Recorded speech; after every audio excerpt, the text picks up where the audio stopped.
Aloha, broadcasting today. It's 10/20/2020. Broadcasting from Maui, Hawaii. And I'm very excited to share what I have to share with you. I've just spent over a month streamlining what it is that I'd like to communicate to you. It's so important. So really dedicating my time to give you my best. And it's something that I think it's interesting. President Donald Trump has been telling people that what's solving our problem, even with COVID, that the solution will be here by the end of the year, that it's something very big, that is really big, it's better than ever, and it'll be here by the end of the year. I wonder who he's been listening to, really, because it's here and now. This is what is not in mainstream news media. This is what deserves to go viral. First, a legal disclaimer.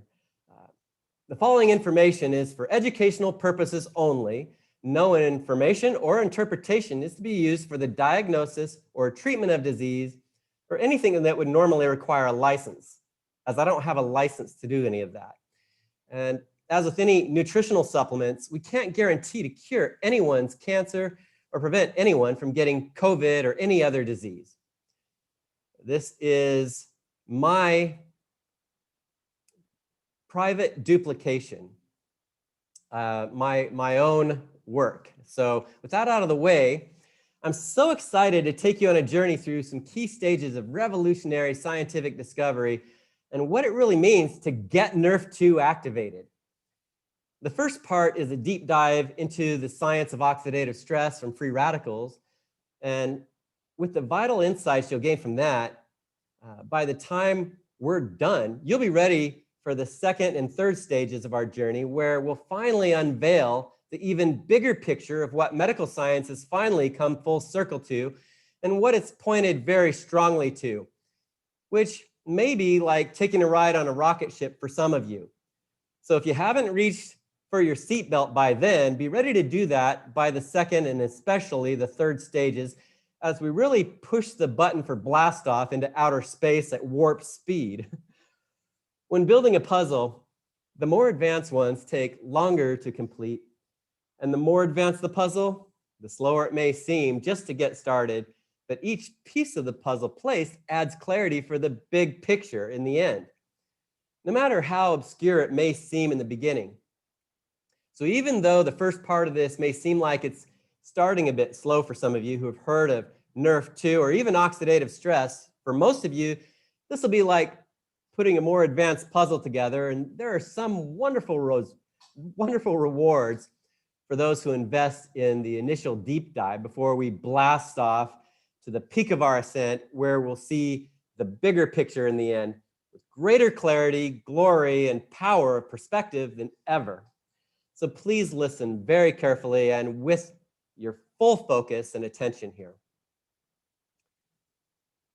In recognition for his discovery of superoxide dismutase, SOD, Dr. Joe McCord was awarded the Elliott-Cresson Gold Medal, which is the most prestigious award any doctor or scientist can receive. And his work has also been nominated for Nobel Prizes, but the Elliott-Cresson Medal was established in 1948. So it's been around even longer and is much more prestigious, as it's for only the top doctors and scientists and inventors who changed the world forever for the better. If you Google Elliott-Cresson Medal, the top result is Wikipedia, where you'll see this places Dr. McCord in the same company as Nikola Tesla with alternating current, Alexander Graham Bell with the telephone, Orville Wright with the airplane, and Henry Ford. Dr. McCord is listed at the very bottom because he was the last person in the world to receive this award. The first paper ever published on oxidative stress was in 1969 with the discovery of SOD, superoxide dismutase.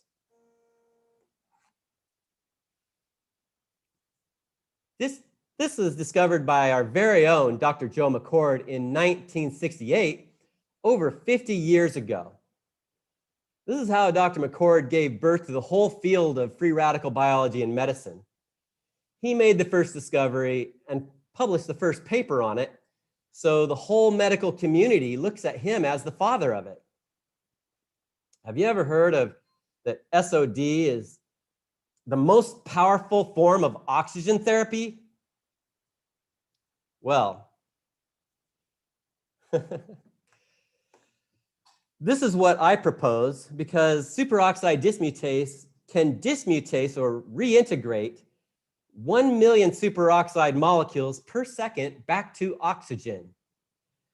Superoxide dismutase translates into oxygen reintegration because superoxide, hydrogen peroxide, and other oxides are free radical byproducts from using oxygen, hydrogen, and other molecules to turn the life process of our cells on. When oxygen and hydrogen are used to turn on the engine of our cells, they end up missing an electron. They disintegrate and lose an electron, just like carbon dioxide and carbon monoxide coming out the tailpipe of a combustion engine. And SOD, catalase, and glutathione act as our catalytic converters to automatically reintegrate the superoxide, hydrogen peroxide, and other free radicals back to oxygen, hydrogen, and hemoglobin at a 1 to 1 million per second ratio. So each molecule converts 1 million superoxide molecules per second back into 1 million oxygen molecules per second. Otherwise, superoxide and other free radicals are very unstable and will damage your cells many times per second, which is exactly what typically starts to happen more and more after the age of 20 until we die, as this mechanism breaks down. Physiology means functionality, and cellular physiology is the basis of all physiology.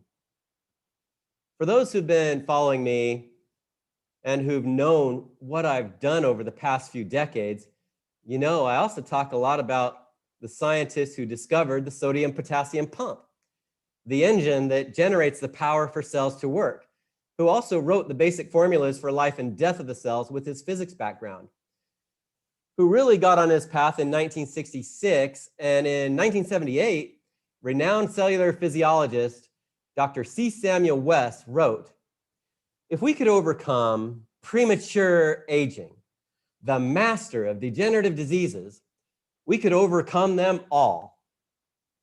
End of quote. The master of all diseases is the aging process itself, which is from oxidative stress biochemically. That's why oxidative stress had already become the most commonly studied and published area of medical research, with more money dumped into it than anything by the time the game-changing solution was finally discovered and published in 2005. And again, with the help of Dr. McCord. What solved the oxidative stress problem was Dr. McCord's first Nrf2 activation formula. Before I even get into what Nrf2 activation did to solve the problem, let alone what it really means to get Nrf2 activated, we need to talk about another big problem that was created by the fact that oxidative stress had already become a major market by 2005. So many people had already been taught misinformation. Most people, because of that, are still believing and teaching the misinformation of the antioxidant myth that was taught so prevalently prior to 2005. A lot of products by a lot of companies had already merged within that market. And however good some of their intentions have been, however ignorant they were, now it's 15 years later, and it's time to catch everyone up to speed by now. After 15 years, the actual science of oxidative stress and free radical biology is stronger than ever, and ignorance is no longer an acceptable excuse. And in order to really see the bigger picture, we must start to see we must start with some of the same puzzle pieces, the same ones that were discovered to begin with. And even though some of what I say next will sound very familiar to some of you, this particular presentation will still show you some new angles, and some are my personal insights, which have taken many years to gather for you here. And with all the money that was, and unfortunately still is, dumped into the antioxidant myth, there's an obvious vital need to clarify all that, which will also add clarity to the much bigger picture of what Nrf2 science presented in the second and third stage here really is what it's all about. So now you've probably heard of the widespread myth of the ORAC scale science, which is based entirely on only a 1-to-1 ratio. One molecule of a so-called direct antioxidant from sources like vitamin C and E to one molecule of a free radical, like superoxide or hydrogen peroxide. So the ORAC rating measures how many 1-to-1 ratio type molecules a product has. That's a 1-to-1 ratio, then they're depleted, used up, and gone, or worse.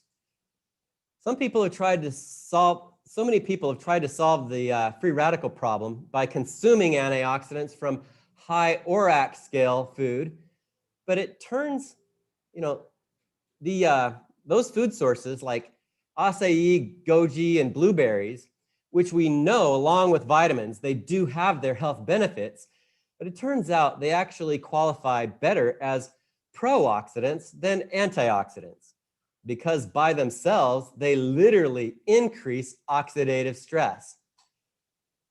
The key to understanding the science is in the math.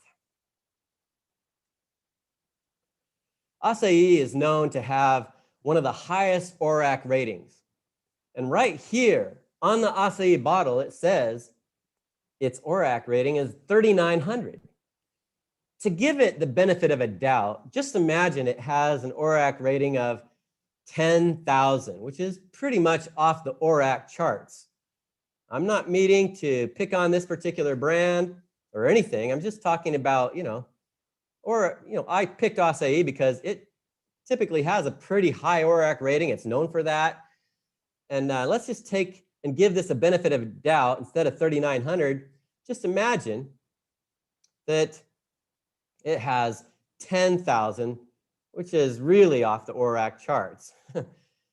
You would have to try to drink 100 bottles of acai per second to keep up with one molecule of SOD, because one molecule of SOD can convert 1 million per second every second.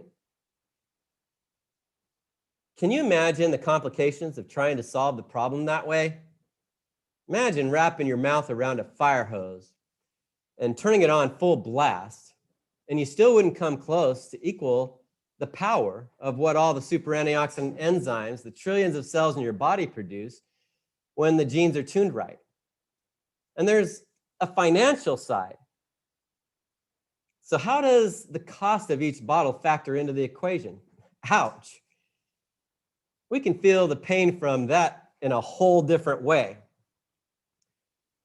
Some more popular examples from those who know: trying to solve the problem with ORAC-based science is like trying to put out a house fire with a glass of water.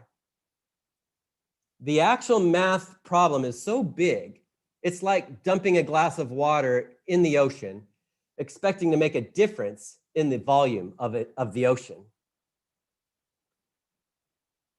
We actually produce more free radicals by digesting and assimilating an orange than the ORAC value of the orange. And even if that wasn't the case, which it is, we weren't designed to consume enough through our diet, even if they had the 1 to 1 million per second ratio as the super antioxidant enzymes of our cells are supposed to produce, like SOD.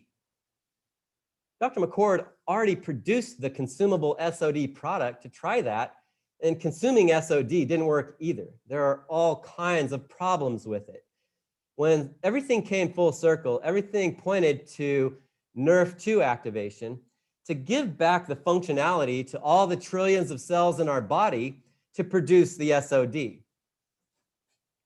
Again, from 1968 and 69, when SOD was discovered and published, which was the birth of free radical biology and medicine, for years and years, the money was being dumped into ORAC scale-based science, which was certainly proven to be a myth by 2005, by the 2005 peer-reviewed in vivo human clinical study. But since so much money had already been dumped into the belief of the one-to-one ratio of products, most people still believe the myth.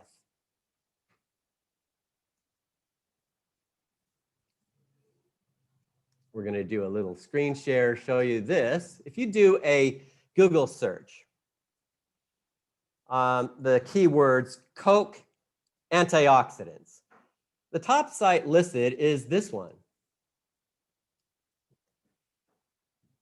Even Coca-Cola has advertised antioxidants in their soda pop, and other major markets have used this tactic too because of what most people have been taught to believe and the money connected to those beliefs. By 2010, the use of the word antioxidants for ORAC ingredients was being banned in some countries. So they've built the term polyphenols. Here we go. So as you can see, they've been building the term polyphenols. And as you can see here, with antioxidants failing to impress European Food Safety Authority, the term itself, therefore, likely to soon become unauthorized health claim in Europe. Antioxidant forms like polyphenols are filling the market void, a Coca-Cola spokesperson has said. And the problem with this is when we find out, search for polyphenols, this is the top site that comes up on Google. You can Google polyphenols, and this is it. Right at the top of Google, Healthline, it's the #1 site currently comes up. When we go to this site, right at the top of the page, they're promoting cloves. Also, this is another one of the top links there at the same site. They're promoting the cloves, other spices, cocoa powder, dark chocolate, berries, non-berry fruits, beans, nuts, vegetables, soy, and red wine, which are some different markets. At the top right of the page, it reads medically reviewed, a registered dietitian, licensed dietitian, and certified exercise physiologist by American College of Sports Medicine, or what those credentials are with that person's name. It says dated on March 8th, 2019. So just make sure you can see that. And red wine is a pretty big market. If we were to click on that, let's do that. It reads, many people drink a glass of red wine every night for the antioxidants.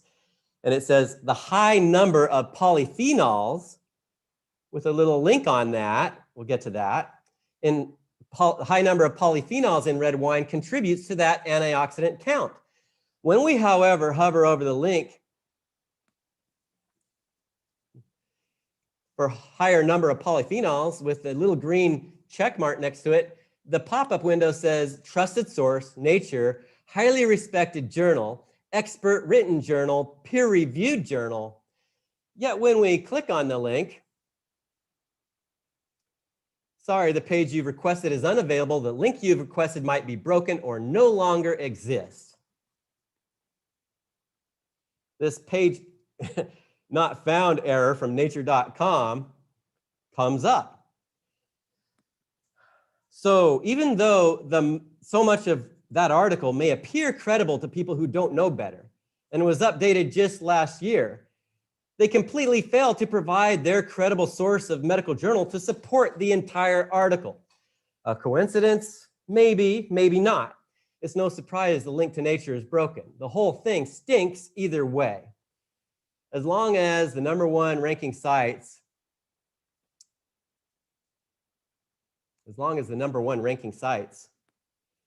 that seem credible continue to promote the 1-to-1 ratio ORAC ingredients as antioxidants and are the top ranking sites that are now teaching polyphenols as what contributes to the antioxidant count, people are still being led astray, still today. When myths are spread intentionally and knowingly, they become a hoax, even if major markets have become quite comfortable with the money they've been making. And although they've had about 15 years to correct themselves, it seems they need our help here. As a matter of integrity, we have a moral obligation to share this. This may seem bittersweet, not something I know a little bit about. The truth may be hard for some people to hear because they've been taught and they've been teaching and promoting the ORAC myth for so long, it's becoming more of a hoax. And some people initially experience cognitive dissonance when they hear someone talking this way. We empathize, and at the same time, this is a vital issue. This is vital for them to understand. So with love and understanding, and there are many forms of love, even if it is tough love, it's still love. So many people who have come to me for, countless people have come to me for help over the past few decades and have expressed how they'd spent more and more money on health products. Some had already spent their fortune, and they gained more and more weight, got sicker and sicker, and ended up in the poorhouse on top of it. All that before they even came to me. And many have ended up humbly requesting my charity. And I've given a lot. And there are a ton of people who need our help, who are spending good money on so-called antioxidant products that have only proven to increase free radical damage, the same damage their products have claimed to alleviate. As we can see from the Coke article, it's been banned in Europe more and more. It's becoming more of a hoax, but the myth was initially perpetuated in innocence and ignorance for so many years by people who were just doing the best they were taught. We've proven how good of duplicators we are, and we aren't saved in ignorance. Again, the solution was the discovery of something so revolutionary that it will take the rest of this presentation to give you the bigger picture. I'm going to switch microphones here.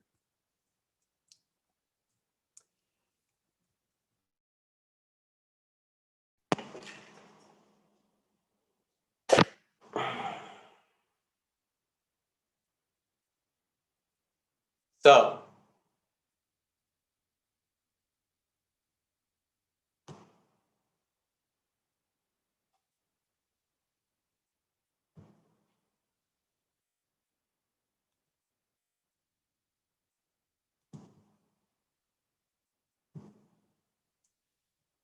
we're heading into the second phase of this presentation.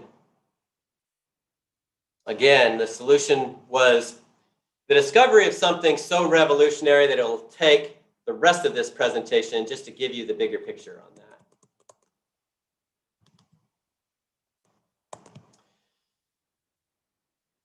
Again, the 2005 is when the effective antioxidant solution, the solution for free radicals and oxidative stress, was finally published. For eons, Nrf2 is a master key problem solver we've all been born producing, but it's what has been breaking more and more until death. Nrf2 is what needs to be fixed, and little by little, we finally figured out how to fix it. In 2003, Paul Myhill of Colorado who has had an interest in biology for much of his life. He says God gave him the initial formula for the first Nrf2 activation formula. Paul's formula was lacking serious refinement to make it very effective. And Paul heard of Dr. Joe McCord, who was right in his backyard at the University of Colorado, and he introduced it to Dr. McCord, who quickly began studying and seriously refining that first generation Nrf2 activation formula. All three mentioned here deserve credit.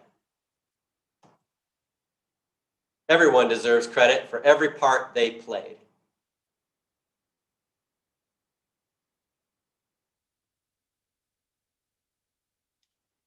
Let's do a screen share. Giving everyone credit for every part played, that's showing grace. Here's the landmark 2005 peer-reviewed study.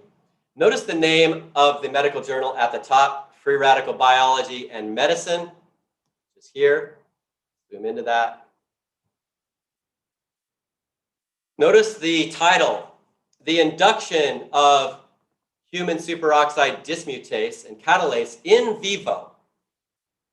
This is human superoxide dismutase and catalase in vivo. It's a human study in vivo, meaning full human beings taking a pill a day with a meal. A fundamentally new approach to antioxidant therapy. Notice that, fundamentally new approach to antioxidant therapy. Just below that, notice the names of Paul Myhill and Dr. Joe McCord here. And it says received June 22nd, 2005, accepted August 8th, 2005. This article says right here, oxidative stress is now recognized to be associated with more than 200 diseases, as well as the aging process.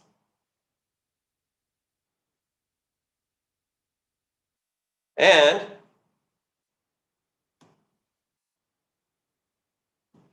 as for vitamin C and E, carotenoids, and a long list of others, the results of studies with supplemental antioxidants have been quite disappointing overall. Notice T-bars here and several places up here. Our main focus here, as you can see, and T-bars are a measurement of lipid peroxidation. Lipids are the fats in the blood, since they get damaged the fastest and easiest by free radicals, and they also recover quite well, quite quickly with Nrf2 activation. This makes them the best endpoint to measure oxidative stress scientifically, to see what's happening. Not the amount of orange particles, carotenoids from carrots and other orange-colored food. That's not what we're talking about, which some people actually base their science on. But T-bars have normally increased more and more until we die. But our lipids, again, they can recover within 2 weeks back to the level of a healthy newborn baby, even within an 80-year-old, with Dr. McCord's newest, even his first effective Nrf2 activation formula here. This very study proved that.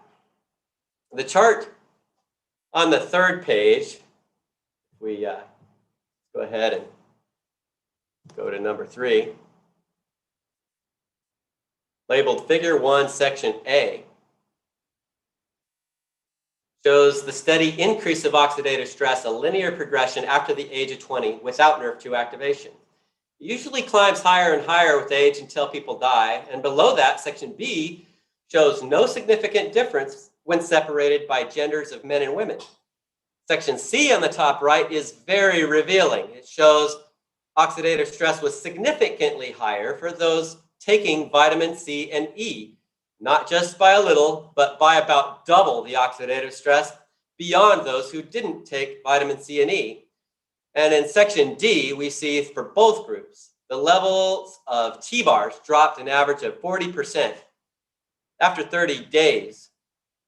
And the age-related increase in T-bars disappeared. This is what we're seeing. We're just basically quoting what you're seeing right here in this whole section, but skipped over some of the technical numbers for you. That's a lot of that was quoted from there. Completely, it says at the bottom, the age-related increase in T-bars disappeared. They could no longer tell the difference between an 80-year-old and a 20-year-old or a child. Disappeared completely back to the age level of a healthy newborn within 30 days. Again, because the lipids get damaged the fastest and easiest, they're also able to recover quickly within actually 2 weeks of Nrf2 activation. Free radical damage to lipids is the best endpoint to measure oxidative stress scientifically. Prior to this landmark study,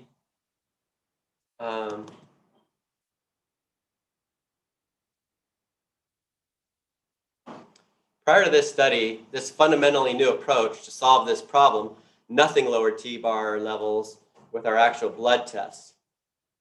Even though oxidative stress had become the #1 focus of medical science before the problem was finally solved here.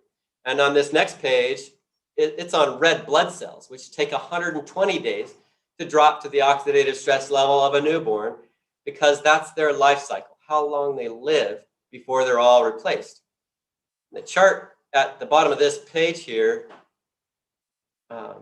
shows the increased production of SOD by about 30% and catalase by about 54% within the same 120 days. Some tissues cycle faster than others, and this helps us understand why it's important to continue Nrf2 activation beyond 30 or even 120 days. Dr. McCord says missing 1 day isn't a big deal, but if we miss it for a couple weeks, our genes basically go back to the same level of expression they were before we started. You can now understand the main reasons why no 1-to-1 ratio-based product has ever been published showing positive results in this area of science. The actual before and after blood tests showing a reduction of T-bars, and published by the #1 medical journal of authority, Free Radical Biology and Medicine. It is misleading to use the word antioxidants with ORAC-rated ones, which better qualify as pro-oxidants, right?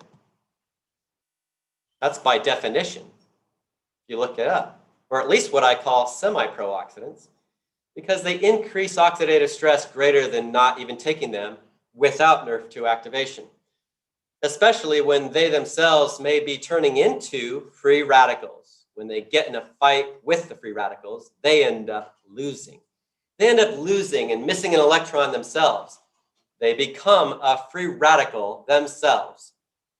And the same ORAC supplements are still having many other health benefits. And when they're taken along with Dr. McCord's Nrf2 activation technology, they do not increase oxidative stress as they otherwise do.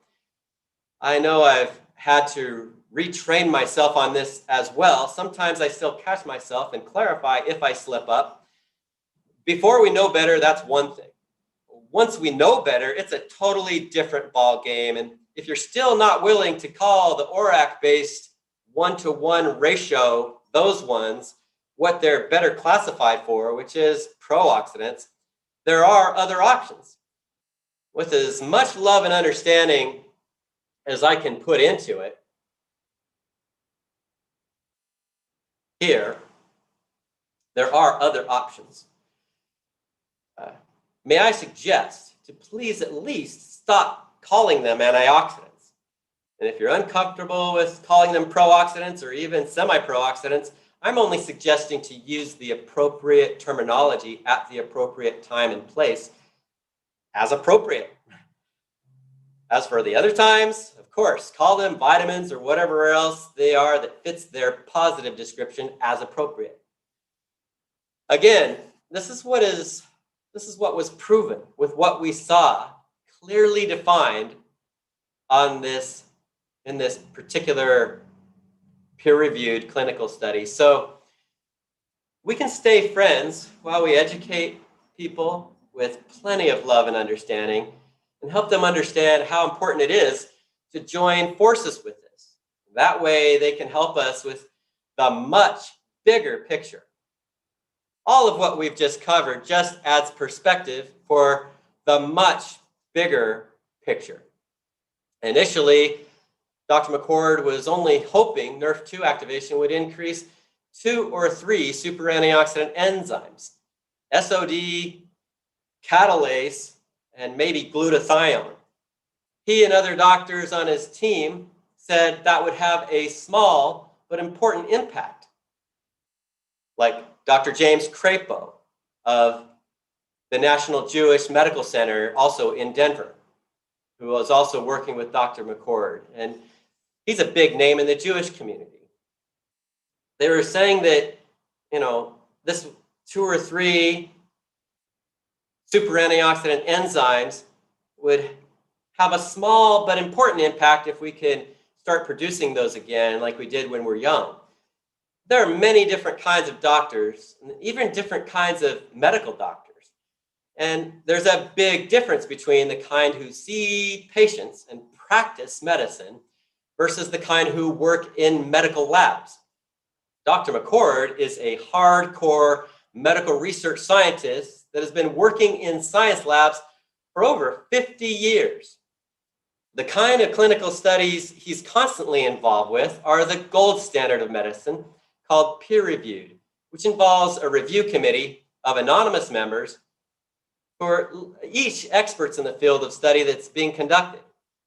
And peer reviews typically take 5 to 10 years to complete, and 90 to 95% of them fail during that period to hit the bar, meaning only 1 of 10 or 1 of 20 meet the high standards set to be accepted and published. It takes at least 2 independent universities who are both funded, prepared, and then they have to follow the same exact steps independently submitting their results. If anything doesn't match up or add up, the review committee can make them go back and do more research. And they can ask any kinds of questions they want, and they can even bring in another 3rd independent university to triple check everything step by step and see if they get the same exact results. So University of Colorado and Mississippi were involved with that first 2005 study. And in fact, as a 3rd independent university, Harvard was brought into this peer-reviewed clinical study with Dr. McCord with his first generation Nrf2 activator because the results they were seeing were so revolutionary. We're talking about oxidative stress reduction, which had never been done before. Everything else ever published had always increased it. And finally, it was miraculously being taken back to that of a healthy newborn, even in an 80-year-old. The review committee ended up getting a serious education on the most revolutionary medical science ever discovered, and with the #1 published area of medical science. And although they're all anonymous while the study is being conducted, they can make themselves known after the study is approved and published. And one of them just happened to be the past president of the American Heart Association, just to help you see the caliber of the kind of people who are on this type of review committee. And because of his recommendation, Virginia Commonwealth University, VCU, began a peer-reviewed heart study. And with the shock waves heard around the world within the medical community from the first 2005 landmark study, from the first one we just showed you, VCU wasn't alone. Many other top universities around the world started other peer-reviewed clinical studies on McCord's Nrf2 activator, and Even though these peer reviews typically take about 5 to 10 years to complete, several of those are now completed for us. But in the beginning, there was only one, which became even more famous the year before it was even completed and published, because ABC heard about what was being done the previous year before the results had been published publicly. And ABC spent millions of dollars in their own time and money to produce a primetime investigation. And lots of companies would love to pay to have that kind of press coverage.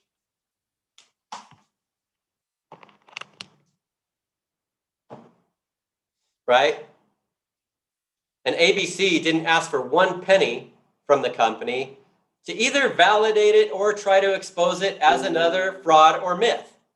Let's face it, the mainstream media makes way more money on controversy. When they heard the last Elliott Crescent Gold Medal recipient was saying he'd solved a problem that everything else had only made worse in the area of medical research with more money dumped into it than anything else, they jumped at the opportunity to spend millions of dollars in their own time and money, not really knowing what the results would be until the results of their own reporter came in. Reporter John Quinones showed up at Dr. McCord's office and he basically said, I heard you can do in 2 weeks what your study shows for 4 weeks with T-bars. And you've got 2 weeks to show what it does with me. And that's what we're going to show the world. So he didn't cut Dr. McCord any slack. He knew he knew exactly what he was dealing with and that Dr. McCord's reputation was on the line. The father of free radical biology, the man who basically invented it, his reputation of having received the Elliott Crescent Gold Medal, and his reputation of his work having been nominated for Nobel Prizes. So, and with the before and after blood tests of John Quinones, measuring the T-bars of John Quinones, Dr. McCord's Nrf2 activator produced within 2 weeks with John Quinones what the study showed happens in 4 weeks. So, total third-party validation again and again with ABC, just like Harvard. That ABC primetime report produced the most positive press ever given to a nutritional supplement still today. And other reports are available today, but this is where it all started. From this 2000 landmark study, they actually learned Dr. McCord's Nrf2 activator was at least 10 times more powerful than what he had initially hoped for. Because they found out that all 30, not just 2 or 3, but all 30, which is 100% of all known super antioxidant enzymes that have ever been discovered, all 30 are regulated by Nrf2. Neither ABC nor the study make any mention of that, but from this study, that was just another piece of the bigger picture of what was just being discovered. The ABC primetime created an instant surge of public interest in product orders, which the company was not prepared to fulfill. So they missed out on a lot of that surge. And that all stopped about as fast as it started. Over the next 5 years, the same product sat on the shelves of GNC, CVS, and other retail stores and went nowhere. At the same time, the company was losing millions of dollars per year because the vast majority of people had no idea what the difference was between their bottle, what it could do, compared to any other bottle sitting on the same shelves, because the bottles weren't saying anything. The bottles couldn't tell the story that needed to be told, such as what I'm telling you here. That's what was actually happening, and that's where they were when David Brown recognized the solution and convinced them to hire him as their CEO and take charge in getting the word out by taking their publicly traded company into a direct sales network marketing model. which was another first ever in history because that had never been done before. But right away, it started growing and showing a profit for the very first time. It still went through the same S-curve involved with the timing and growth that every company goes through. But with David Brown as CEO, with Dr. McCord's reputation and revolutionary product, they soon recruited some leaders in the industry who began running with it like their hair was on fire. And I was actually introduced to this right about that time. Initially, I was introduced to Tricia and Eric Albertson. Tricia over the phone, and the next day, Eric traveled from out of state to be the first person to actually show up on my doorstep and teach me in person. And he took me to meet the CEO, David Brown, that same day. And eventually, with thousands of other amazing people, including Peter and Go, Paige Gimbel, we helped that company break all records for how fast a company can hit 200 million per year. That's right, and that's before we knew what we know now. Let's give you a little better insight on what we do know now. Screen share this. Okay. So, during this period, which was the last quarter of 2009, this fourth peer-reviewed clinical study was published in Circulation, the American Heart Association's medical journal, which is the #1 authority on heart studies. I like to always ask, according to who, and I like to be able to point to the #1 authority in whatever area we're talking about here. Now, we can't guarantee you'll never have heart failure. Heart failure is the #1 cause of death, killing 1 out of 2, 50% of men and women, and most women don't even know they're part of that statistic. It's called the silent killer because most of the time there's no warning signs, no tap on the shoulder, no knock on the door, and most people don't live past the first incident. We can't guarantee even the best nutritional supplements will prevent anyone from having heart failure. Now, the American Heart Association, through their medical journal, Circulation, they can teach you all you need to know about what it does with heart failure. And somehow, with as much as they say here, and as powerful as it is, somehow they can get away with it. Dr. McCord and several other doctors have worked hard and have done what they can to bring light to the most powerful study the American Heart Association has ever published in history. That's here in November 2nd, 2009. Whoop. Let's go back.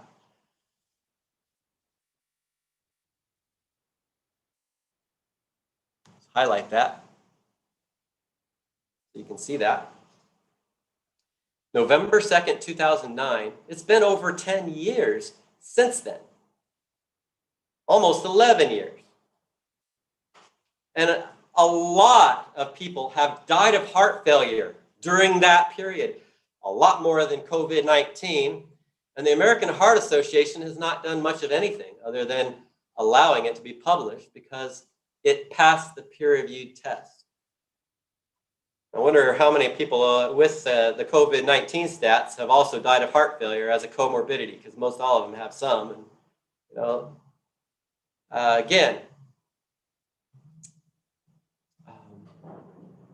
a lot more have died of heart failure than COVID-19. The American Heart Association hasn't done much of anything other than allowing it to be published because it passed the gold standard, the peer-reviewed test, the gold standard of medical science. They had to publish it. It passed the test better than anything they'd ever seen. Let me ask you a question. Was a study published that prevented 100% of heart failure?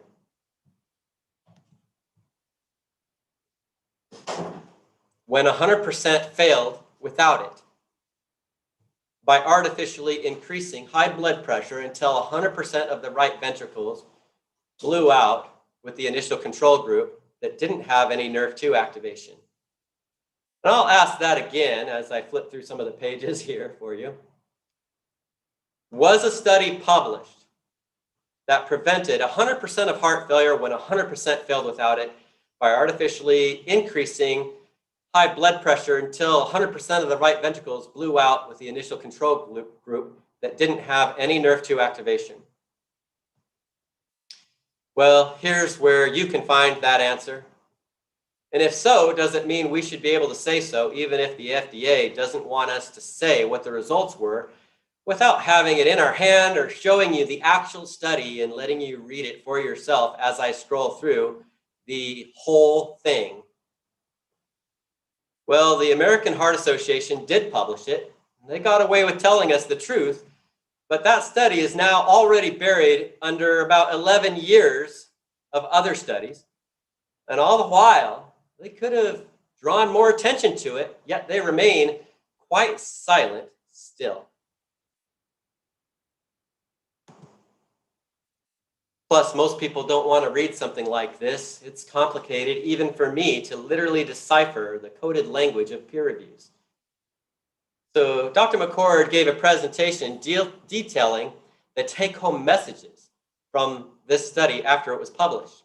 And tickets sold for about $100 a piece, on top of what everyone's travel expenses were. Since most people would rather listen to someone explain it in simple lay terms, I'm doing my best for you here. And if you'd like to have access to the archive of Dr. McCord presentations on his first generation formula, explaining several of the initial peer reviews, such as this heart study, private message me.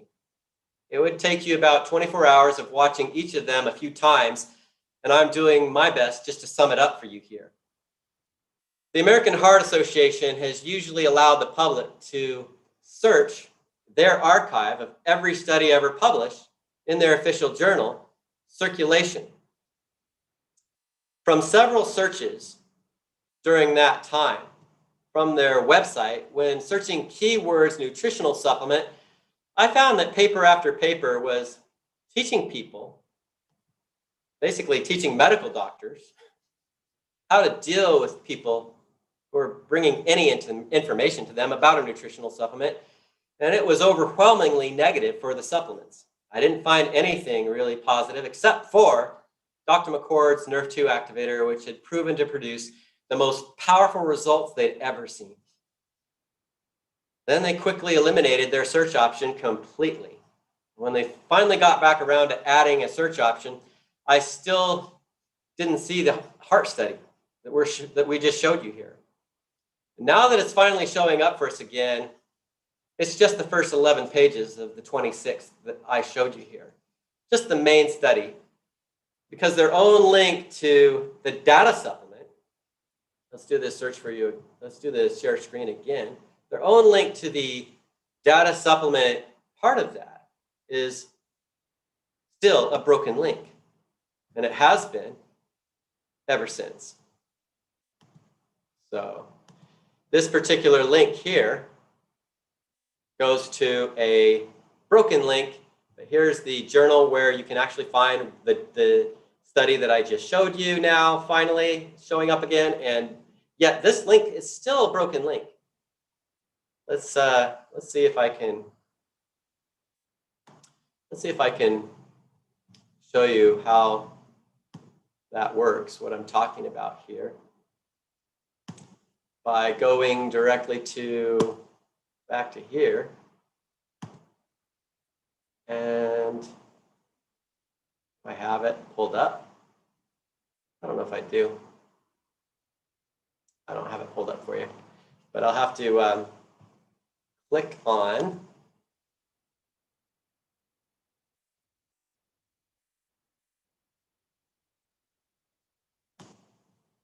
this. I'm going to type it in manually for you here. This is the actual link to the study. This is where you can find the article. For some reason, if I do show you what that link, you can get the PDF here. if you look for the link here, there's ways to get the PDF right there on the left. I'm going to just go here and type in the link for the data supplement from that, which is still showing up. It's still showing up on the actual article, but this is what it does for us when we click on it. We're sorry. Page you're looking for cannot be found. It may have been removed, changed, or is temporarily unavailable. Well, how temporary has it been? It's not really temporary. It's looking like it's been permanently. Well, maybe it'll still be coming with what I have to say about it here. Okay, so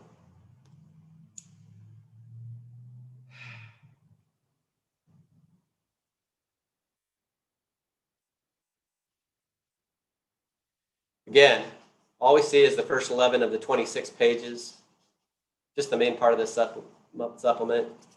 So the public still has no longer had easy access to search every study they've ever published. And as a speaker, I've been complaining about the absence and neglect of this for the past 10 years. Maybe that's why we can finally find the main paper again. And I'll continue to speak up as long as it takes to help bring this to light, bring it to the masses who need to hear it. They're heavily funded by the pharmaceutical industry, as are all medical schools. Can you say conflict of interest?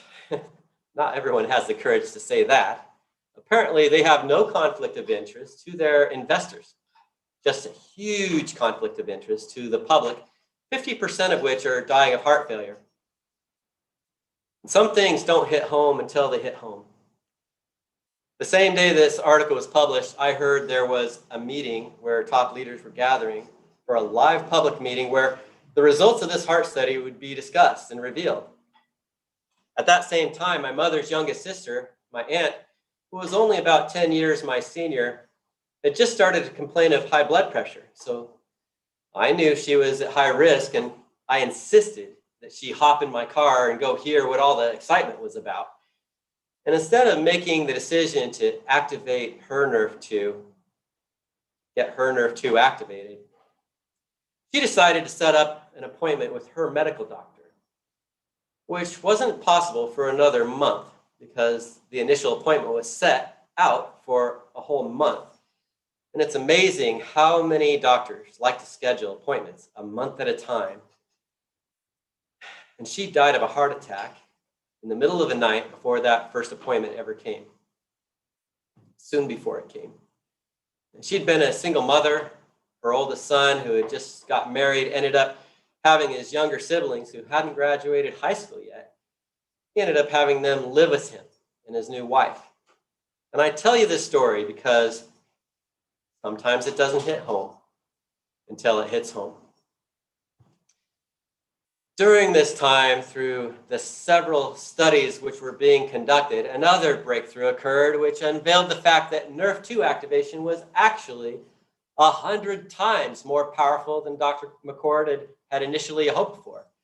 Because instead of only 2 to 3 genes, we discovered about 300 genes were being influenced by it.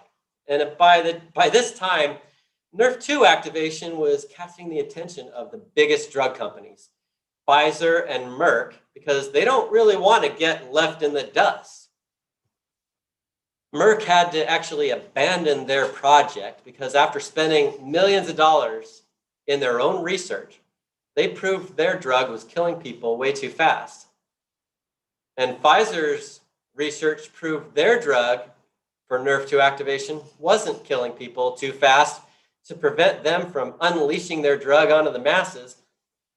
They also used Dr. McCord's initial formula to compare the results, and they proved their drug was less than half as effective as activating Nrf2 with Dr. McCord's first generation formula. And their drug still has negative effects, as all drugs do, because of the way they work chemically. And to top it off, they charge 10 times more for a month's supply. When's the last time you've heard of a drug company comparing any drug to a nutritional supplement? They chose to do that in this case because of the power of the science to compare it to the #1 proven formula at the same time.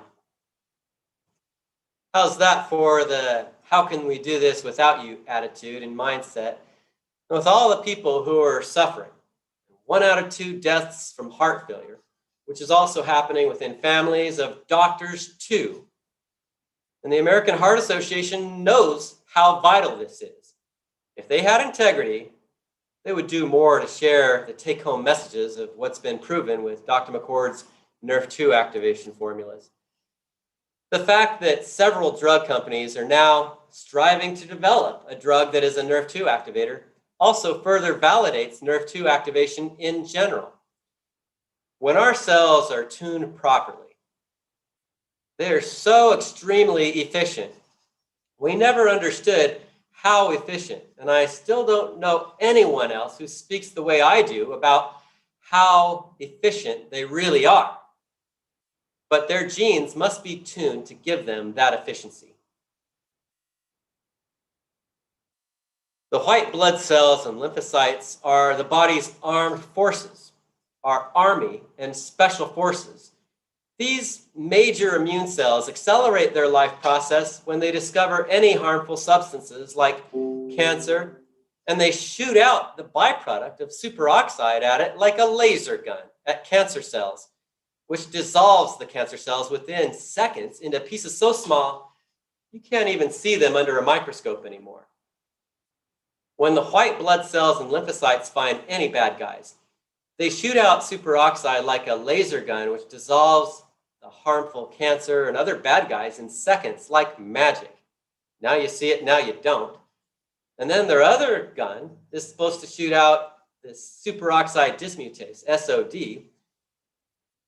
So to reintegrate the superoxide right back to oxygen so it doesn't damage the healthy tissue in the surrounding areas. And if that other gun is broken, then that healthy tissue does continue to get damaged, which is the mechanism for all autoimmune issues. Thank you, Dr. McCord, for teaching us about that at the 2009 Sea Change event. So grateful. We'd had video footage of that for years without understanding near as much science behind it. The fact that so many people have recovered from COVID-19 without any vaccine is further proof that we produce our own antibodies on demand just as good today as we have for thousands of years. If the life processes are functioning right, our own immune cells are so powerful, they can even scan the insides of every cell. They can identify and eliminate any foreign invaders. Our body produces its own antibodies on demand, so we don't even need vaccines to build up any antibodies. But they need to be in the healthy terrain, the healthy environment, where the friendly microbes thrive, where the friendly flora assists with the communication of identifying friend from foe, because the immune cells can't even perform this function without their presence. We're supposed to have as many friendly flora in our colon as the total number of cells in the human body. And the whole colon is lined with lymph nodes. The further down you get, the higher the concentration of lymph nodes. So that's where most of them are in the body.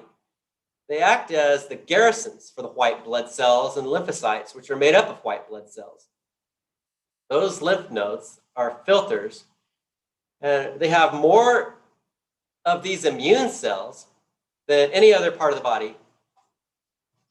But the more these same immune cells malfunction, the more degenerated the colon gets, the more plugged up in some ways and leaky gut in others, the less we even properly assimilate the food we eat. How much money do we spend each month on food alone? One thing I noticed when I got Nrf2 activated on Dr. McCord's technology is that I was saving money in the cost of food alone that I was no longer eating, to the point that it was more than paying for itself just by being on it in the cost of food alone. In this economy, who wouldn't just like to save some money? Okay, really no excuses for anyone there. I know a lot of people who would like to save some money today. So I know also that it was doing amazing things to increase the efficiency and functionality of my gut. And I didn't know what a problem I had with low blood sugar when I would forget to eat until after I got Nrf2 activated. I could turn into a bear sometimes. And I've been a whole new person in that regard. I haven't had a problem with blood sugar levels ever since. For the past 11 years since I got Nrf2 activated, over 11 years ago. Nrf2 has proven to help stabilize blood sugar more powerfully than anything I've ever seen. And how many things are associated with blood sugar issues? That's a huge market right there. People live longer and suffer harder with diabetes than anything else. 258 studies were published on Nrf2 activation and diabetes last year, all last year, altogether. And with the 7 days of, within 7 studies published within the 7 days prior to 10/10/2020, another 258 were published this year and counting. So you can go check it out on pubmed.gov. Just type in Nrf2 and diabetes, see what it is today. I'm going to show another diagram, do a screen share. Another diagram of Dr. Joe McCord. Bear with me one second. Here we go. Pull this one up. Share screen on. We've already seen this, right? Let's move past that to, here's a little slide from Dr. Joe McCord. This diagram from Dr. Joe McCord himself is very revealing, and it supports all the scientific data that was submitted for his second generation Nrf2 activation products seen listed above the one on the bottom. On the right side, everything except for the one on the bottom are second generation Nrf2 activation, what he calls Nrf 2.0, new formulas. And so you see the one listed at the bottom, you can see what the name of that is there, might as well talk about it. But also the one at the top, the green bar, versus the second one in line. Most people have a misconception which one is the stronger Nrf2 activator. There's different stories flying around. This is a slide that Dr. Joe McCord himself gave us to settle that debate. And the science that was submitted for approval with the patents offices is also very supportive of this particular slide as far as the power of Nrf2 activation in every cell of our bodies. So this is what's happened. After 10 years from when the first generation formula was produced, 10 times more studies had been published. And we learned 10 times more than we knew before. First, all we knew was one mechanism to activate Nrf2, and that was how to release it from another protein that was holding it outside the nucleus. And if it can't get in the nucleus, it can't regulate the genes because that's the vault that holds the genes within it. Now we know, actually, since then, one of the new mechanisms we learned is what the actual shutoff mechanism is to begin with.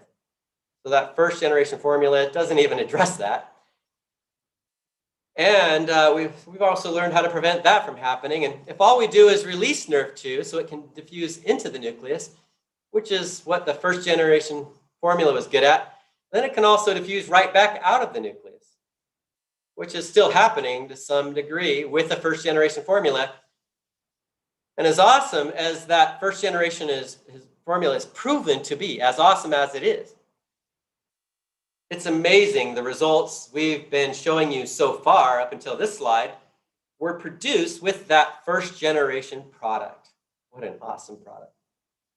And there's a third mechanism that allows us to shut the door once Nrf2 gets in, that keeps Nrf2 in the nucleus where the genes actually are, so it can have much more potent Nrf2 activation for the genes, since it's there much longer. Again, the third mechanism allows us to shut the door once Nrf2 gets in, and that keeps Nrf2 in the nucleus where the genes actually are much longer. Nrf2 has much more time to tune the genes, which is the whole purpose of Nrf2 activation. No wonder Dr. McCord's second generation formulas are much more effective at activating Nrf2, especially the one at the top. I never expected to see the first generation, I never expected to see where it is on this slide. As powerful as the first generation formula is proven to be, which is named here, I might as well call it what it is, Protandim. It was only designed to target one of the known mechanisms, get it released from the protein that wasn't supposed to be holding it and keeping it outside of the nucleus. So the bottom product of this chart is identified at the bottom of the section on the far right. It says Protandim. I never expected to see it on the bottom of a graph like this. Look at the difference between that and the green line at the top, identified as Genomics, and identified as also PB123. Even the difference between PB123 and PB125, it's about 75% approximately, as far as if we want to give it the benefit of a doubt, like Dr. McCord, we'd say 80%, I think, here, versus what, because he speaks very objectively in everything that he says. He says that Genomics is 10 times more efficient in Nrf2 activation because of the chart here. And I think that we can clearly see that, he was understating. He's always been very objective. The type of presentations he gives, that's how hardcore scientists are that work in the lab like him. When they come to give their presentations, that's what they're trained to do. We can clearly see it's a bit more than that here, I think, on this chart. So let's just say 10%, though, to be objective ourselves. I think it's a healthy practice. But, yeah. And some people look at the difference between the green line at the top, Genomics, versus even the second one, let alone. And several studies have been published and studied and published on PB125 too. And we know that Dr. McCord is, within those same studies, been studying the genomics side by side within those studies. And we're a little surprised not to see the genomics, or what PB123, the results published in those studies. But keep in mind, doctors like Dr. McCord, and the doctors they're used to rubbing shoulders with, that are working in major universities around the world and helping produce these studies, they're super funded by the pharmaceutical industry. And PB125, it's only the second most powerful formula, as seen here, from Dr. McCord himself. And Nrf2 activation is the most powerful thing I've ever seen as far as what we can eat or drink to restore functionality in the body, as far as through our diet. All the lines on this chart are Dr. McCord formulas. And at first, again, that line at the bottom was the best Nrf2 synergizer available. And the green line at the top, that's our genomics. Just look at the difference in the line at the bottom and the line at the top. Which is your top pick? Boy, picture's worth 1,000 words. Genomics really stands out above and beyond the rest as Dr. McCord's #1 most efficient Nrf2 activator. I also think there are benefits of having access to more than one formula. And this is something that not everyone is willing to admit. It takes a bit more integrity, especially when we don't have access to market all the formulas. That's uncommon. Yet I think there are benefits of having access to more than one formula, because all the different ingredients, they're also known for other health benefits. And it's uncommon, yet at the same time, it's uncommon, yet some people are allergic to ashwagandha, which is in protanum and PB125. And so it's made it illegal to sell formulas like that in Mexico and Japan. It's illegal in Japan. They don't allow it. It's also considered a medicine in some of those areas. There are different reasons why they don't allow it, but these are some of the reasons why, with ashwagandha, why it may be one of the reasons why it's beneficial to have more than one formula. So personally, I had never been a pill popper in my life, and I was proud of that fact. I had never taken anything longer than 3 months, and even that was very rare. I like to eat healthy, think healthy, have a healthy lifestyle choices, and I learned that I couldn't get Nrf2 activated the way Dr. McCord's formulas do with just positive thinking.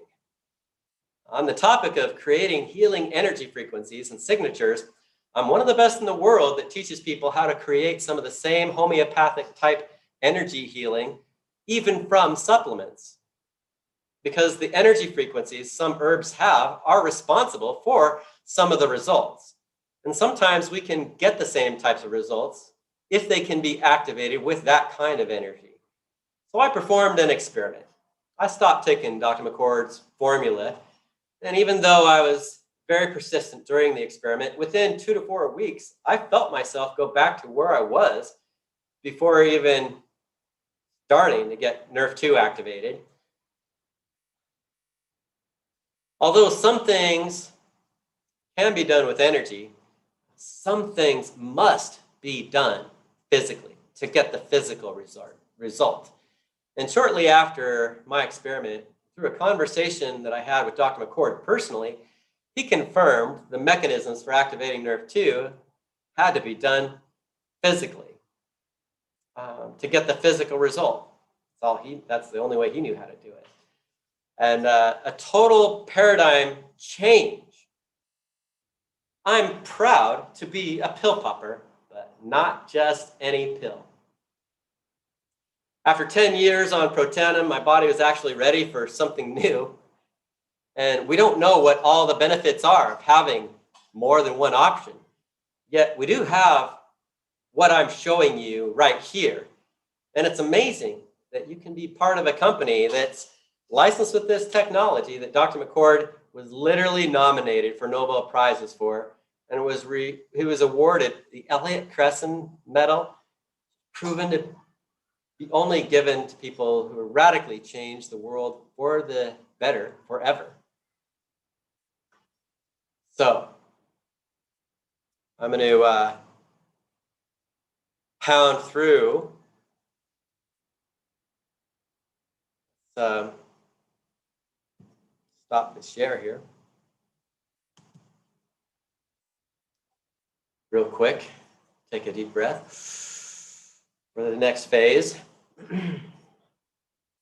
We're getting close to phase, or getting into phase 3 now.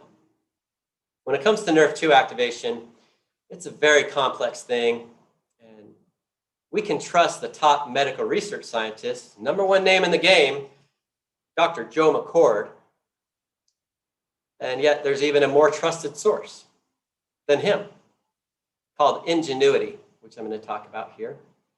But Dr. McCord produced the safest and most effective first-generation formula, and now he and his team have produced the safest and most effective second-generation Nrf2 activation formulas. I want to show you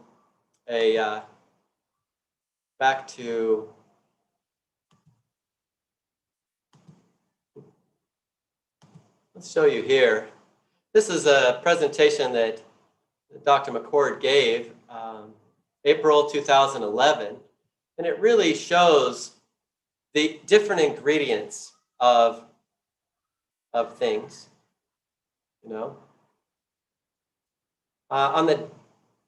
this is what I want to bring to light while I'm showing you this. The downside of having so many fish in such a big pond. A lot of marketing companies have been willing to slap labels on just about anything to get it into the market. So many of them are just copying some of the prime ingredients of products in a niche market, slapping labels on a bottle to push it into the market, which has created a lot of Me Too products that don't deserve credit because they haven't made any real contribution in showering people with the average Me Too products. Have actually been a big part of other growing problems. Even been part of the rise in healthcare costs, which have been doubling, tripling every 10 years since 1950, and it's the #1 cause of bankruptcy.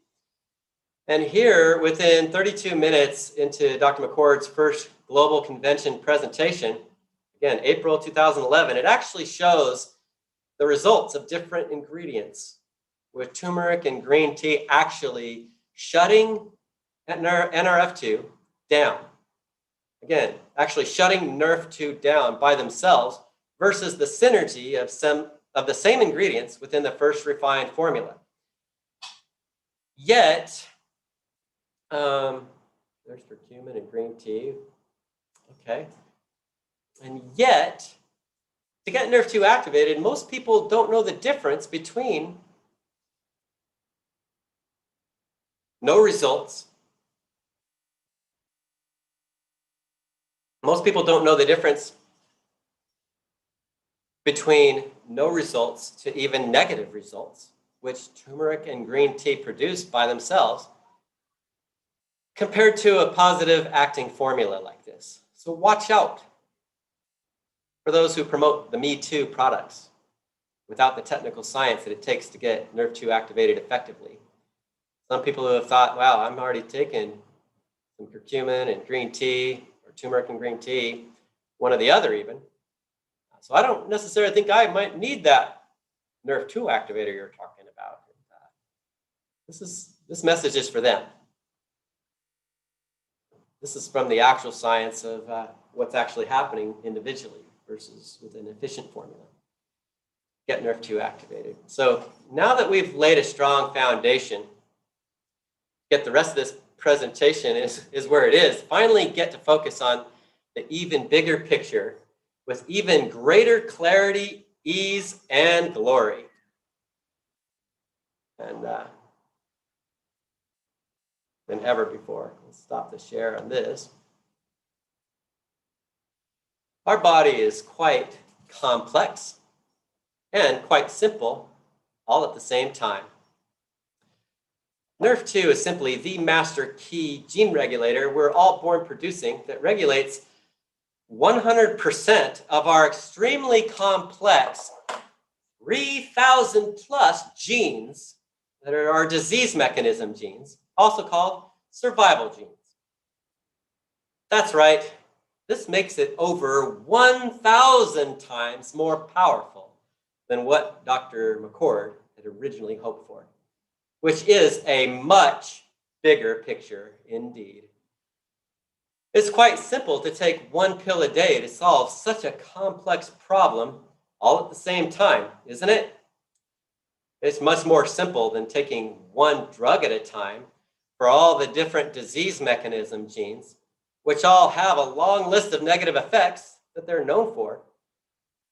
We can just reactivate our own master key that tunes all of them. That's quite simple. So our body is quite complex and quite simple all at the same time. Let's enhance the resolution of this much bigger picture.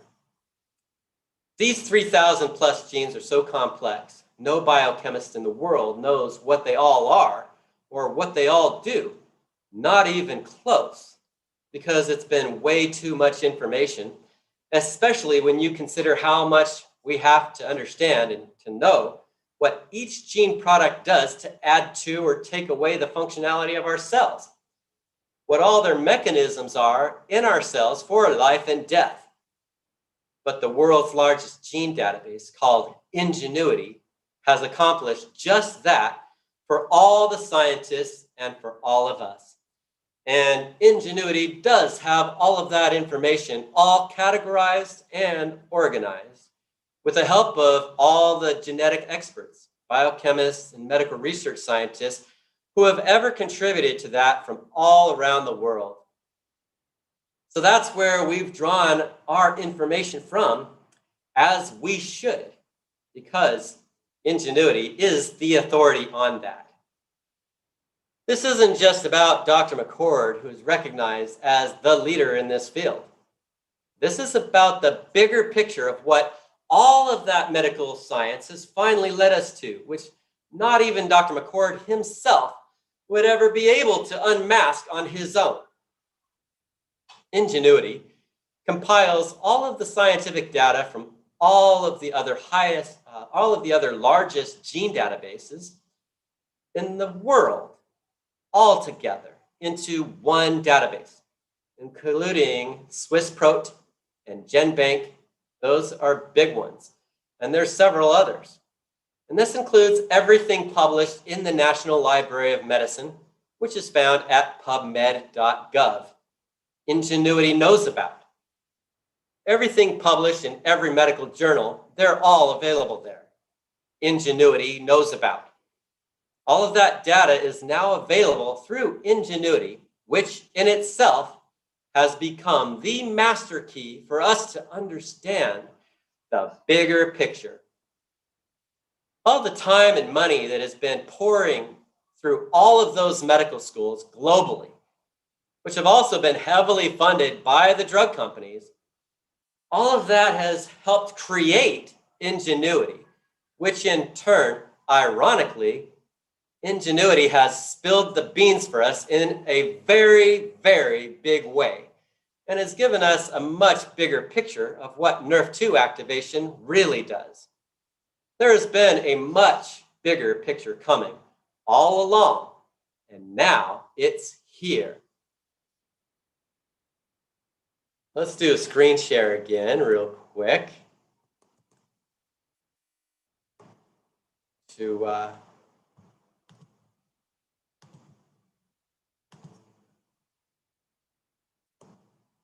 okay. It's interesting that this type of data is really available through Ingenuity. And it's interesting that President Trump has been telling people that what's solving our problem, even with COVID, that the solution will be here by the end of the year, that it's something big, that it's really big, that it's bigger than ever, and it'll be here by the end of the year. Again, I wonder who he's been listening to, really. What does it really mean to get Nrf2 activated? This is what is not in mainstream news media so far that I've seen. This is what deserves to go viral. And it's a bit ironic that what a big, huge part of this has been made possible because of the pharmaceutical industry, which is a whopping 1.3 trillion global market yearly. And over 500 billion per year is from the United States alone, the USA alone. And it's interesting that not one drug company has been willing to really spill their beans and show the masses of the public the bigger picture of how weak the drugs of the past have been, nor have they been willing to share the much bigger picture of Nrf2 activation. Ingenuity has completely unmasked big pharma as small pharma. So, to show you how that's happened,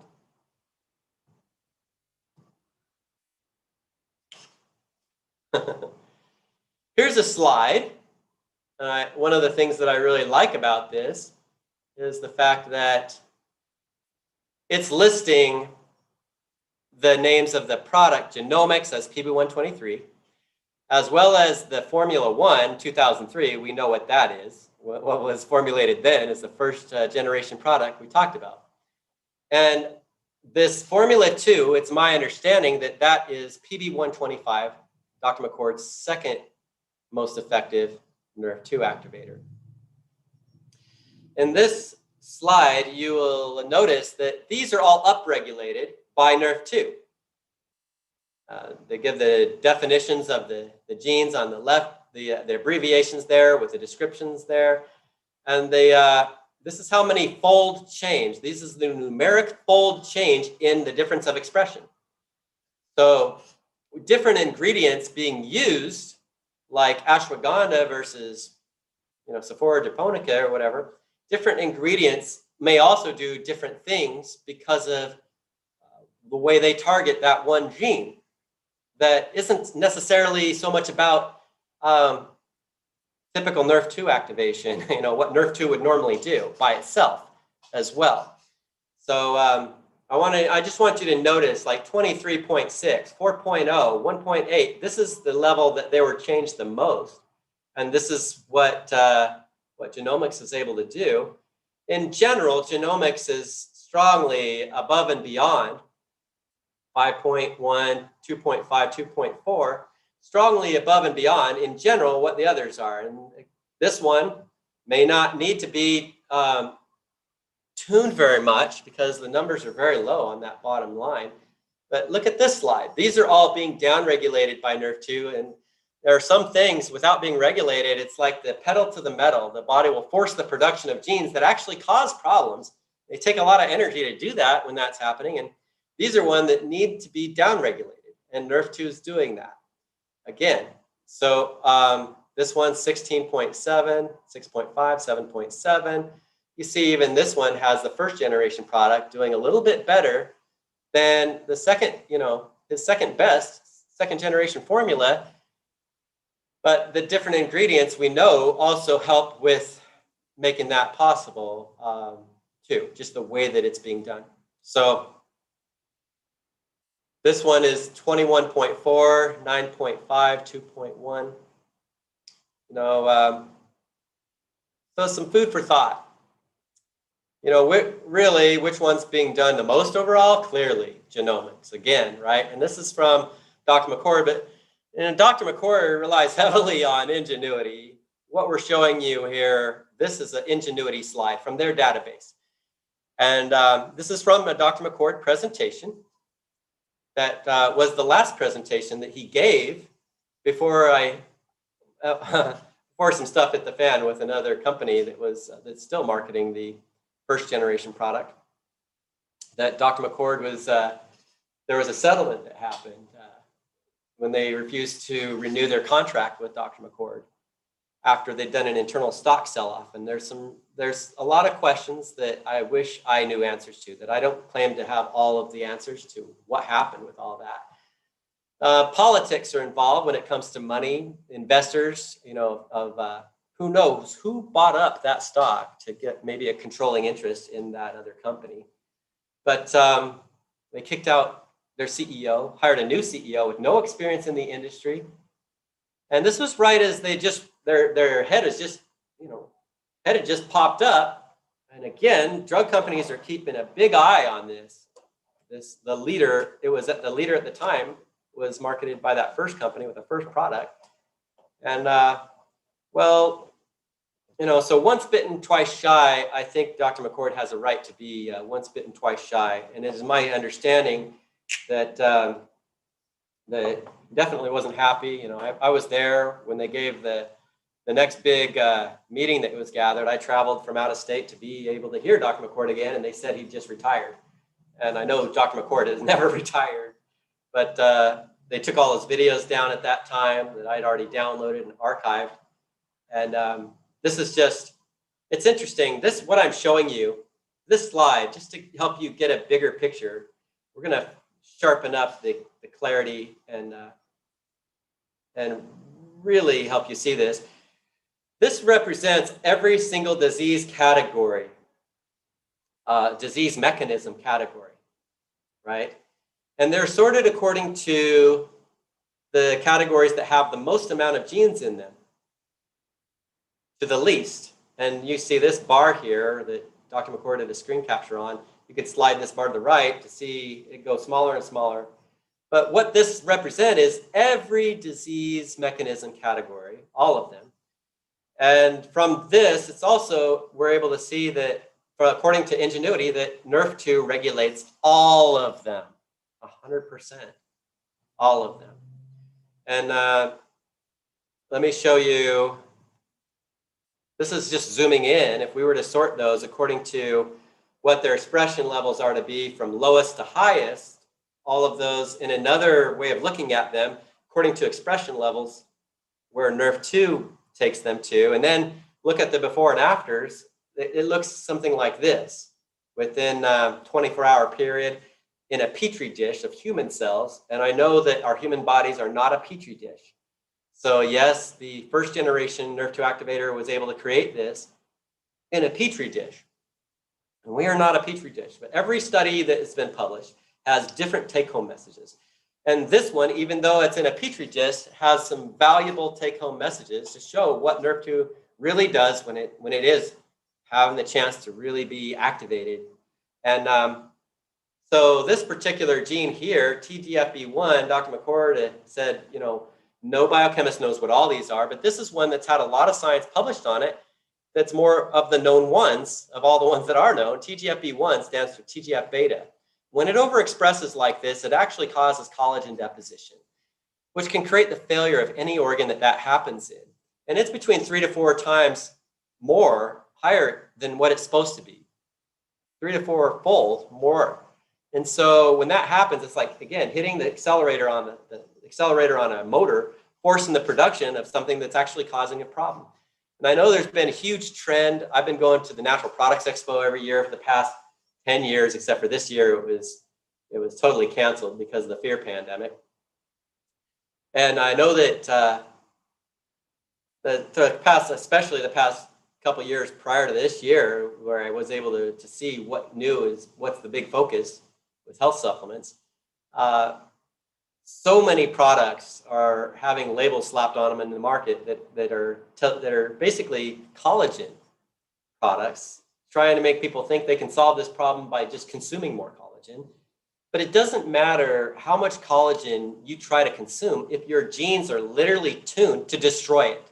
This is just one of over 3,000 examples that Ingenuity is capable of giving us if we have the time to look at one at a time. Okay, and we don't have time for that on this video. Dr. McCord hasn't had taken the time to show us that either. But you know, Ingenuity, here's another way of looking at this. This is 19 genes that are strongly associated with atherosclerosis.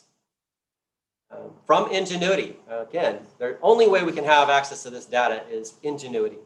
They're the ones that have spilled the beans here. What you see on the left column is gene symbols that are the abbreviations of the genes, basically, and the ones that are bolded, that means that there's a drug designed to target those. And the ones that have an asterisk next to them, that means that Nrf2 activation does what the drug does without any of the negative effects of the drug, at least in the same direction, that the gene is being expressed in the same direction with Nrf2 activation as it is with the drug. And some of those drugs, you notice some of these here don't have, at the bottom, there's no asterisk there. I also want to point out that below this dark line, the 3 at the bottom that are below that dark line, that's for the body's response in the right way to solve the problem. That's not part of the disease process, creating the disease, but it's they're upregulated in the disease process to solve the disease problem. So we're not supposed to be inhibiting those. We're supposed to be taking them in the same direction. You notice on the left here, it says disease process and what the name of the first generation product did. It upregulated them beyond what the body could do by itself. If you look here, 7.61-fold increase above what the body could do by itself.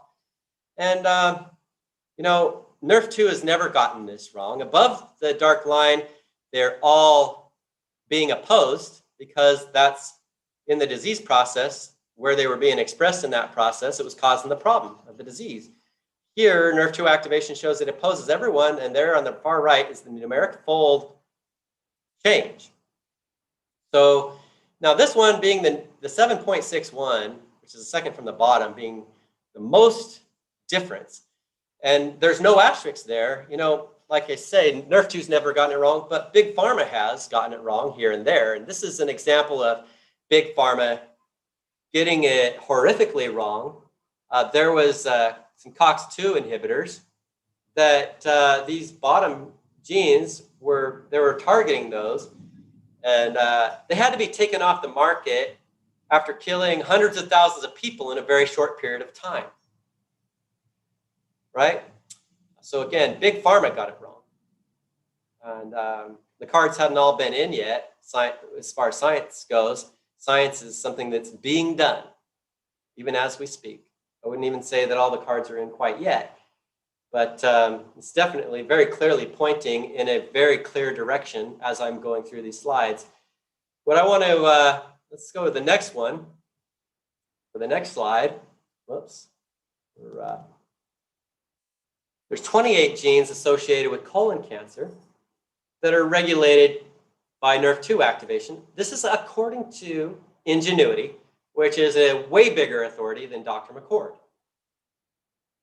They are the biggest authority. And this is from Dr. McCord's presentation. He was the first one that I've seen to really help them spill the beans.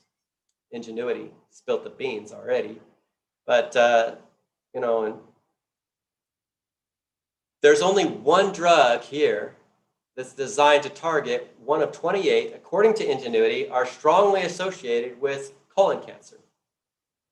And I wonder how that drug company feels about the masses of the public, about this information going public, about this information going viral. Again, this is what's not in mainstream media, and this is what deserves to go viral. You're starting to see it. This is really important. I'd ask everyone who's watching this to please share this broadcast, okay? And what about all the other 27 genes? By the way, that one wasn't even the one that is, again, adjusted the most. If you look at some of the other numbers or even needing more help, it looks like, than that one did. What about those?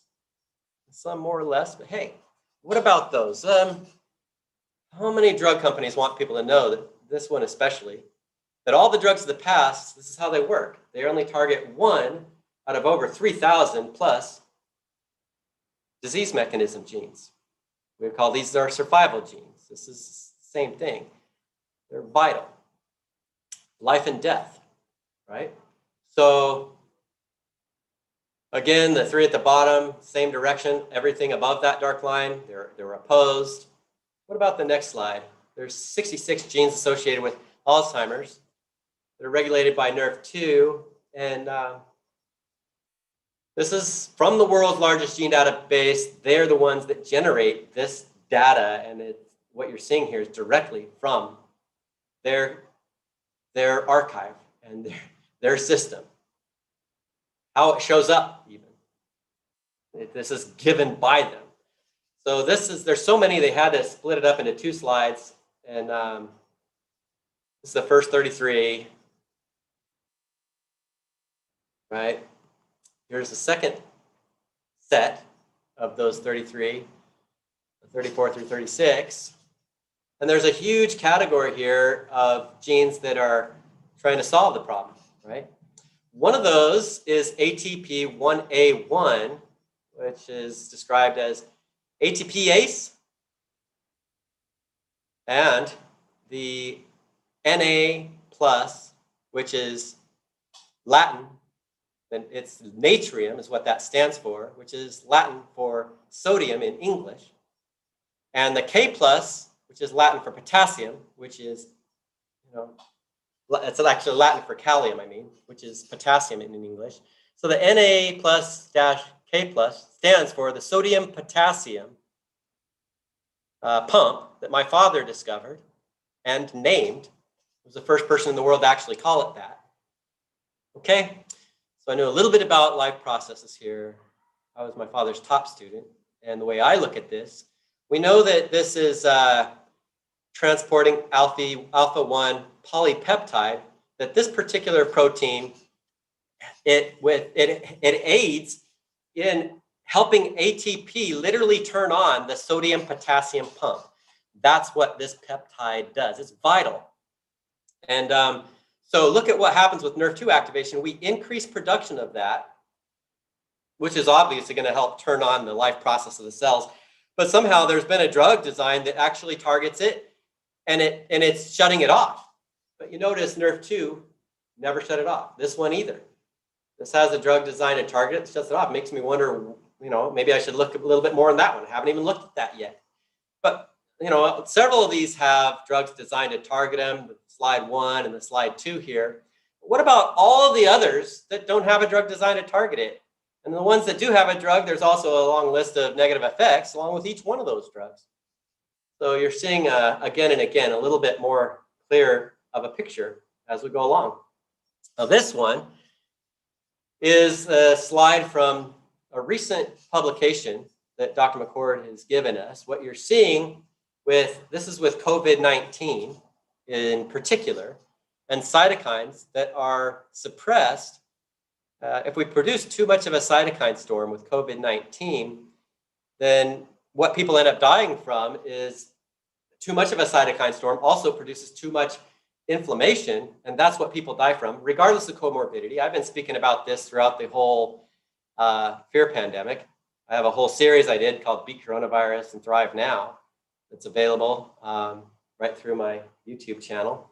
So this is something that I've been talking about for a long time, and I've been discussing how Nrf2 also regulates every gene that's associated with all of that. This is one way to look at it. The very top bar says no PB125. That's the second most potent Nrf2 activator there. And check it out. All of these were all reduced. This is no PB125 showing in a control group, 0% reduced. And yet with the PB125, look at what all happened with Nrf2 activation is the better message of what we're seeing here, regardless of the Nrf2 is more important than the formula of what it's doing. That's the end goal. And that's the bigger message with all of this. But then some do definitely do that better than others. Let's show you, I'm gonna go ahead and stop the share on this particular screen and pull up the other one. I know I showed you this before, but there's another one here that, that's not where I was looking. I'm going to actually manually I'm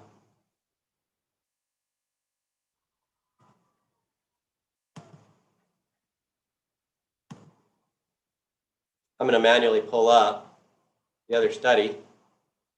I'll pull out of that screen and pull up it, the PDF of this other study that was just recently published here, which is, here we go.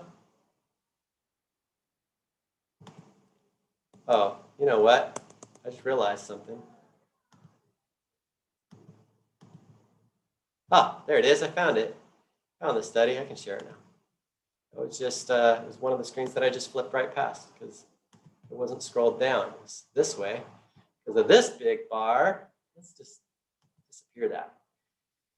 Okay, Nrf2 activator PB125 is a potential therapeutic agent against COVID-19, and there's a lot of other supplementary articles that have been published on Nrf2 activation and COVID-19. This is not the only one, but this is, again, Dr. Gao. He's the head of the Genomics Core Lab at University of Colorado. Brooks Hyberson, Dr. Joe McCord, they're working together as partners. And here's an abstract talking about TMPRSS2 and ACE2. It requires, ACE2 is the receptor site that all coronaviruses have to be able to attach to insert themselves into the cell to be able to replicate. It kills the cells when they do that. And that's how they replicate, though. And TMPRSS2 is, notice that several times talked about, it's the protein that all the coronaviruses have to have in order to be able to attach to ACE2. They can't even attach to it without it. This helps, this also helps when that's not happening too much, helps us have a stronger constitution when it's not happening too much. So this is it needs to be able to down-regulate that expression of that protein so that they're not able to easily go ahead and attach and assert themselves, first of all. And if you scroll down here, there's some different slides here. This is what I was showing you before. That same exact slide, this is where I got it from. Okay, from pubmed.gov, this is available. It's public. So these are all different things, all doing different things, but it's showing 36 cytokines strongly inhibited with Nrf2 activation. So if we don't have too much of that, we don't have a problem. Guess what? All the anti-inflammatory proteins are also regulated by Nrf2. It's not talked about in this study, I don't think. I don't think they had time for that. There's so much that they could share. They got to focus on some level to show, and it's just a small window. We're so complex that it's all very simple. Yet they've known about Nrf2 regulating all of this dealing with COVID and all coronaviruses. They've known about it for quite some time, for years before the fear pandemic broke out. And I haven't seen them talking about it. This is one thing that I've been talking about from the beginning, before this article from Joe McCord was published, right off the bat. Because I've been following and understanding it's really 100% of over 3,000 plus genes. And we get that information from Ingenuity out of Japan. Thank you for Ingenuity. So you can go find this article. There's the actual link of that, or you can do a search for that. And anyway, just stop on this screen share here. What does this tell us? What do we learn here? Well, Ingenuity has completely unmasked big pharma as small pharma. Obviously, right? How that works is very simple, very clear. What they were big at is making money. And they've had a big financial influence.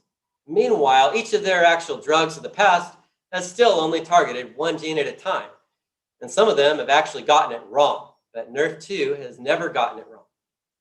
Nrf2 has always taken each of the 3,000 plus survival genes in the right direction of expression to produce the right amounts of each protein,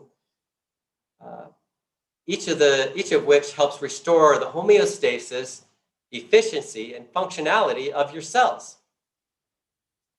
It's no wonder why for every dollar we've spent to solve our healthcare problems, the worse the outcomes and higher the death rates by disease. If each drug only targets one of over 3,000 disease mechanism genes, and the drugs also have their long list of negative effects, the way they work chemically, it's no wonder the sicker people get. The more money they're willing to pay for more help, and the more money the drug companies make, the more money they make, the sicker people get. It's a big cycle. Around and round and round we go. For how long have we been hearing about this and not really understanding it? Race to the finish line here. Take a couple breaths. Okay. Nrf2 activation technology is so aligned with the timing and trends of today. Healthcare costs have been doubling and tripling every 10 years since 1950. And the same healthcare costs have been the #1 cause of bankruptcy in the United States for decades. 75% of which have had full coverage medical insurance. And that didn't cut it. Yeah, let that sink in. How much of that do you think we can change with solutions that actually do what they're supposed to do with health assurance? I tell you what, I'd rather have health assurance than health insurance. If I have to choose between the two, I'll pick health assurance any day. Even several top medical minds are saying this is a revolutionary breakthrough game changer that will radically change how we solve our health problems across the board forever. This will change the way we achieve high performance, health, and longevity forever. Just think about this. What we currently know is that each of the drugs of the past have only targeted one disease mechanism gene at a time of over 3,000 plus. And they're still actually making 1.3 trillion with a capital T every year. While your own master key gene regulator called Nrf2 tunes 100% of all 3,000 plus without the long list of negative effects of all the drugs. That is some paradigm shifting perspective. How many of you have heard the basic business premise? Find a need and fill it.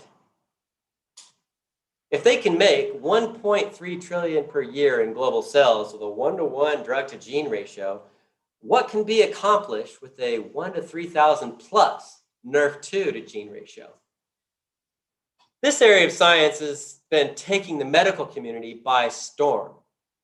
For those who have not known, yes, again and again, the medical schools have been heavily funded by the pharmaceutical industry, and the big pharma's financial influence is more evident today than ever before, especially their financial influence on politicians, government leaders, and even the legal systems worldwide is more evident today than ever before. It's usually the ones who've taken the most money from big pharma, who've sold out, who are promoting big government, who don't really have the interests of protecting the rights of the people, and they're just selling out to the highest bidder. And big pharma has been a big bidder. Keep this in mind for the current elections. Much information of who's taken the most from the big pharma and big chemical companies and what they've done for that, what politicians have taken what, as well as what they've done for that, is public. One documentary I recommend is called Poison in Paradise, which is very revealing, even though it focuses more on what's been happening here in Hawaii with politics and government here, and the big chemical companies, and especially the Garden Island of Kauai, and what the governor has done with this whole state. It just focuses on big politics of Hawaii mostly, but it's been happening around the world. It's been happening for a long time, and it's now more out of balance than ever. So it's more evident than ever. Balance is another law of nature, and as you may have heard, nature seeks balance. And with the massive imbalance within the pharmaceutical industry, it seems their whole mountain may just all come crashing down on top of them very soon, more or less. It's bound to happen sooner or later. Every law has its blessing, but we must still put the law into action for ourselves to receive the fruit within our own lives. That fruit of the tree of life, more and more. And I'm very excited, and I hope you're as excited as I am to do what we can to help make the positive shift happen. However that balance is meant to be restored, it looks like we're in the perfect place at the perfect time. Each gene produces a unique protein that all do different things. Some of them are also called enzymes or peptides, depending on what quality and size they have, cytokines, whatever. But they're each unique proteins with unique purposes. Our survival genes produce proteins with vital purposes and survival purposes. Without being regulated by Nrf2, we end up producing too much of the wrong things, not enough of the right things, which causes our cells to malfunction. And in this case, it is literally related to decreased survival and is literally linked to every disease. Reversing the mechanisms that cause the cells to malfunction restores efficiency and functionality of our cells. As true as all of this is, I can't guarantee you'll apply any of what I'm saying or whether or not you'll make healthy choices in every other aspect of your everyday life, because that's your responsibility. That's up to you Taking even the best Nrf2 activator in the world can't protect someone who steps in front of a fast-moving truck. And the point is, there are an infinite number of ways people can, metaphorically, be stepping in front of a fast-moving truck. So I admit that I can't guarantee to cure your cancer or prevent you from getting COVID-19, and I definitely don't know any drug that can do that either. But remember my question. Can we at least be over 3,000 times more sure with Nrf2 activation than we can with the drugs? Again, ask the right questions and you'll get the right answers. Yes. And can we stay friends as long as we can? Can we stay friends as much as possible as we educate the beautiful, good people who have done the best they can to be educated? And can we teach them with plenty of love and empathy? Let's help them understand how important it is to join us. It's how a thing is done that makes it what it is, positive or negative. As we approach people correctly, watch and listen carefully to know when and how to approach them. Those who are meant to join us will join us and help us with the much, much bigger picture. The bigger picture makes our target clear in what's been out of balance the most with our economy. Nature seeks balance. And the pharmaceutical market, which is a much bigger money market to go after, is ripe for a radical reduction and transfer of wealth with a 1-to-1 drug-to-gene ratio. And we can all shift the health and wealth of many more lives with a much bigger picture of the 1 to 3,000 plus Nrf2 to gene ratio, which is 100% of the 3,000 plus survival genes. What's the best way for you to really get Nrf2 activated and regulate 100% of your 3,000 plus survival genes? As you think about who you could possibly reach out to for third-party validation, and as you think about whether or not this will work for you, or whether you need to get your own before and after blood tests, first consider what this has already been proven to do. And consider, who do you have to reach out to that is capable and competent, that has any greater authority to validate this for you? Any greater than ABC, Harvard, VCU, the American Heart Association, Free Radical Biology and Medicine, or Dr. McCord, the world's last Elliott Cresson Gold Medal recipient, and finally, the biggest one of all, ingenuity. What should you do next? Please contact the person who shared this with you to arrange a Zoom meeting as soon as possible. And you may even be able to catch a replay on that if necessary to help you cover your personal business, franchise, and product options.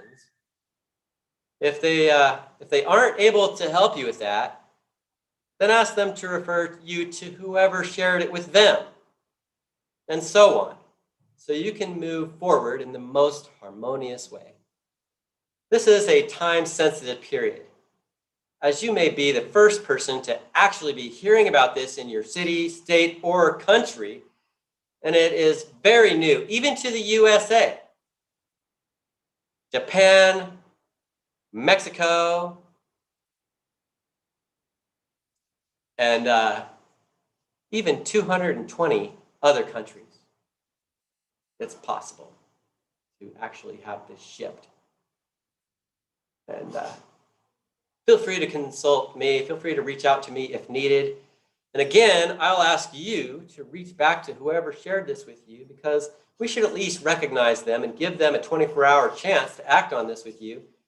Because without them, you may not have even heard about it. I also recognize the time and effort that it's taken you to listen and learn from this presentation. Congratulations for increasing the level of your intelligence. Some people say, just keep it simple, stupid. But what if all we do is keep them simple and stupid? So I like to give it to people in simplicity initially, but I also like to take them right out of their comfort zone to increase their level of intelligence, which involves some growing pains sometimes.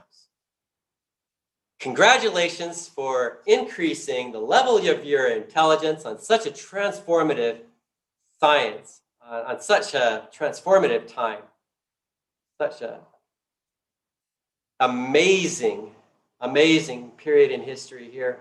Together, we can transform the world with health and wealth towards the heaven on earth we've all dreamed of.